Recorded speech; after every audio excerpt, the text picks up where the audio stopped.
Welcome to This Explainer. Listen, if you're a homeowner or investor staring down the 2026 landscape, we've got to talk about a really good problem to have. You've been paying down that mortgage, the market has done its thing, and now you've built up some massive equity. It's a huge achievement. But here's the thing, equity just sitting there is basically stored potential energy. How do we unlock that wealth and make absolutely sure it's working as hard as possible for your financial future? Okay, let's dive right into this, because here is the central question we're tackling today. When exactly should you sell versus when should you hold? It's the ultimate fork in the road, right? Nailing this decision can seriously fast-track your wealth. Getting it wrong? Well, that could set you back years. We're definitely not relying on guesswork today. We need a concrete game plan. To find the absolute best path forward, we're going to run your situation through 5 specific filters. We're looking at your financial goals, current market conditions, tax implications, your property's performance, and your personal circumstances. So, let's start filtering. Section 1. Goals and market conditions. These are our first 2 filters. This is where the strategy really splits. Think of it like this. On the sell side, we're looking at goals that demand serious cash right now. Do you need a large lump sum to downsize, upgrade your home, or maybe fund a brand new investment? If you're nodding yes, selling is making a lot of sense. On the flip side, if you don't actually need that pile of cash right this second, holding keeps your wealth safely parked and, ideally, compounding. So it all starts by pinning down your exact target. But, as we know, your goals are completely at the mercy of the market. You've got to ask yourself a pretty urgent question right now. Is your local market peaking, or is there still room to grow? This is the big tension in 2026. If you're sitting at the absolute peak, holding might mean you just ride that wave right back down. But if there's still real growth on the horizon, selling now means you're leaving serious money on the table.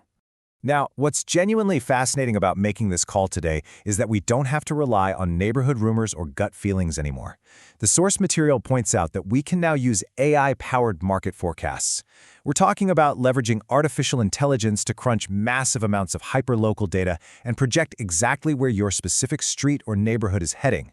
It brings incredible clarity to what used to be a super murky decision. And hey, there's one more massive external factor we can't ignore. Are interest rates actually favorable for your next move? You've got to remember, selling almost always means you're jumping right back into the market as a buyer. If you're taking out a new mortgage to upgrade, you have to be absolutely sure today's rates support that leap. Otherwise, all that sweet equity you just freed up, it can easily get swallowed whole by higher borrowing costs. Moving on to Section 2, Taxes and Property Performance. Time to get into the granular details.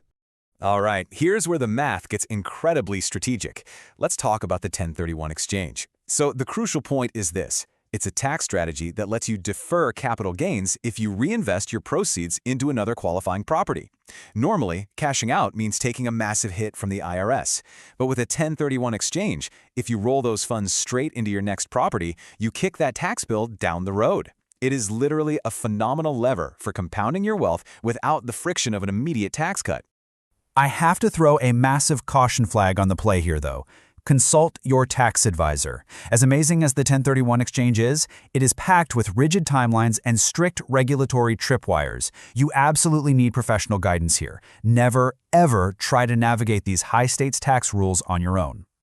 Alongside the tax stuff, we need to run a rapid-fire property performance check. Is your asset still pulling its weight? Let's look at 3 things. First, your current appreciation rate. Is it actually still growing? Second, are rising maintenance costs quietly eating away at your returns? And third, is there simply better potential somewhere else? If your property has flatlined, your equity might do way better if you put it to work in a totally different market. Section 3. Your personal circumstances. Let's bring in the human element. This right here perfectly illustrates why spreadsheets aren't everything. Life changes, job moves, and family needs. These are the ultimate wildcards. You know, you could have the absolute perfect mathematical setup to hold a property. The AI says hold, the rates say hold, the taxes say hold. But if you get an amazing job offer across the country, or your family suddenly really needs a bigger backyard, those personal circumstances absolutely override the math.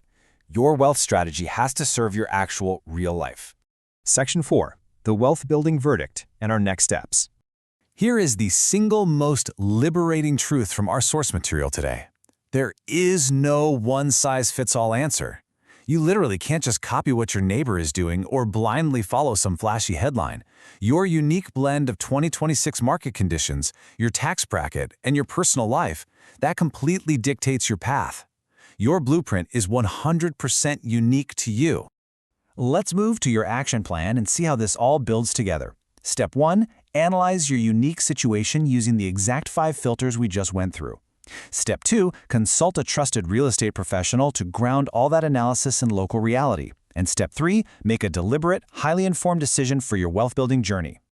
The source material leaves us with this absolutely perfect, energizing call to action. Don't just sit on that equity. Make it work for you. You've already done the hard work of building that wealth. Now, whether you decide to sell and redeploy or hold and compound, you've got to make an active, deliberate choice to keep that equity moving forward. So, I'll leave you with this. How will you use your 2026 blueprint to make your equity work? Take these 5 filters, run your property through them, and confidently take control of your financial future. Thanks so much for joining me for this explainer today. I really hope it brought you some serious clarity.